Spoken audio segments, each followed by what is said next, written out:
Thinking for Heath to expect Smith to reason, the only way for Smith to reason is to use violence. That is violence in the valley. And we are prepared to fight. The Africans, we will do it since the British government has refused to use violence. And the main reason why the African people, especially the youth, can now resort to violence because they are not allowed a word, not a word in politics. If I say anything against the government, I'll be behind the bars the next day. There are informers in every square mile of the country. Do you not fear an informer in this group now? There may be. I don't care.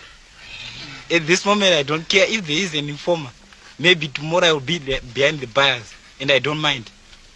I am prepared to make such sacrifices, and even greater sacrifices for the freedom of the country. These boys talked to me in May at St. Ignatius College just outside Salisbury. 4 of them are now behind bars. Last month, the school was raided twice. The police came with guns, dogs and tear gas. 23 arrests were made. The police were stoned, a Land Rover was turned over. Today, 18 days after their arrest, no charges have been made against the 4 boys still in custody. Now we're going to divide a minus 3 into 2a to the power 4 minus 5a cubed minus 10a plus 3. Would you do it for me, please, Wanda? St. Ignatius College is a secondary school founded by the Jesuits 9 years ago. These boys are aged between 15 and 19. They're among the elite of Rhodesia's young Africans, for only 180 black children reach the 6th form in any year, 1 in every 600. The lack of political opportunity, the difficulty they'll face in getting a job, all these lie at the root of the young Africans' frustration. The school's principal, Father Davis. The difficult white child emerged from school with similar qualifications.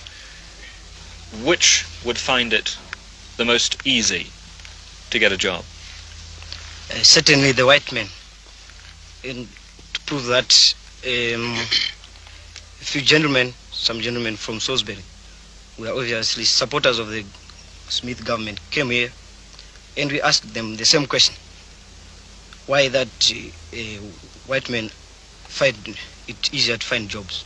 And obviously they said, just imagine if you had a brother and you were the manager of some company. If your brother and somebody else came, which one would you pick? And obviously the answer was my brother. Things are quite bad at the country in the moment, but I think there's a growing tendency among the white children of our age to realize the hardships the African is facing. And I think this is also the case in South Africa. You've only got to consider what's been happening at the South African universities and to realize that the younger generation at any rate is realizing what the African has to put up to. And even though they can't do much about it, they're trying their hardest. Well, I'm speaking from experience because I've had the opportunity to learn with white boys, and admittedly they tended to come from the upper class, but I think they were fairly representative of the young white children in the country. It's only the parents, and this gap between parents and children is widening, but the young white kids are are trying their hardest anyway to try and lessen the gap. Do you see hope in this situation? Yes, I think it's a hopeful sign. I mean, in terms of years, I don't think we can say that conditions will change in 5 years, but I think gradually the voice of the present generation anyway will not be neglected. Is there ever going to be black majority rule in this country? Certainly there will be, if we Africans strive long enough. But the trouble is we can't. We're ever suppressed. Each time we try to speak against the government, you might find that you're in trouble within a matter of seconds, which is rather too bad. I mean, they should accept opposition. Since they're in power, they should always accept opposition from anybody. Do you think they're foolish not to? Yeah, that's true. That's true enough. Do you think then that if they do not accept some form of realistic opposition, hearing realistically the African voice, there is bound to be a violent end to all this? There's bound to be chaos, that's all I can say. Especially if the African is going to be educated enough. In a way then, it's in the Europeans' best interests not to educate the African. That's quite true. One thing that must be made clear to the British government is that the African people in this country are not at all worried about what political ideology they follow. If communism is going to bring them freedom, they will accept that ideology. And for that matter, I can assure you that Western democracy and civilization is really losing popularity in the country. This, of course, might be turned So by... if the British government and the British people still want some friendship with the African people in this country, they must see that they satisfy him by helping to give him freedom. They must force the Smith government. This, of course, might be said by Mr. Smith to be complete justification for keeping the African nationalists behind bars. What cause? What you've just said. And it is only the only way possible now for us to gain freedom, because all the other ways have failed. Talks have failed. You can't reason with the Smith government. Is that They just don't accept to reason. They don't.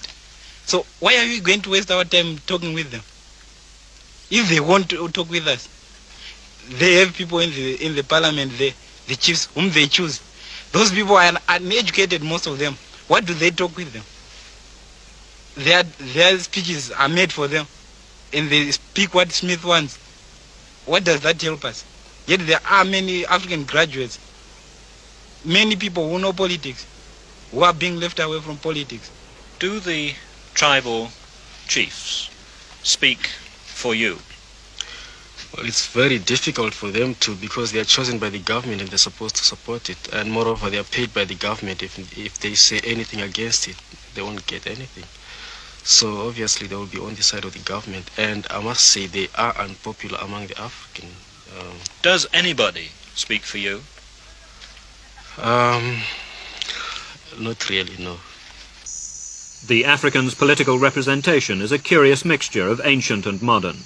In Rhodesia's upper house, the Senate, sit the chiefs elected by a majority of the tribal elders. They're paid an allowance in order, as the government says, to enhance their prestige in the eyes of their people. In the lower house, 16 of the 66 MPs are elected by the black vote. 8 of them are chosen by these same tribal elders. The other 8 are the only ones directly elected by the registered African vote, which, in a population of 6 million, numbers 8,326. These areas traditionally theirs. For many Africans, to talk of a concept of Western democracy is meaningless. Far more important is the day-to-day struggle for an adequate living. On a practical level, the government are spending thousands of pounds on teaching them modern farming methods. Their Africans, they say, are better off, more literate than in any other part of the continent, except South Africa. The ingredients are 1 part soybean meal to 1 part maize meal. And if in this government-sponsored cooking class the terminology is Western, with talk of spoonsful, pounds and ounces, it only underlines the final irony of the situation. Because the more the African becomes educated to Western ways and values, the more he will covet the standard of living and the political freedom that his European neighbour enjoys. The most crucial... Mr. Ethan Company may feel this bunch is just a horde of extremists. I'll give him a practical example. There is a certain degree of tolerance in a chained, tame animal. You may pester it for the first time, and you can do that for as many times as you like. But a time will come when that big chain will snap and the big animal will remove its tail from its hind legs. Then it will start, barking. Then from barking, it will bite. According to Prime Minister Ian Smith, in his lifetime there will never be majority rule. He could be wrong.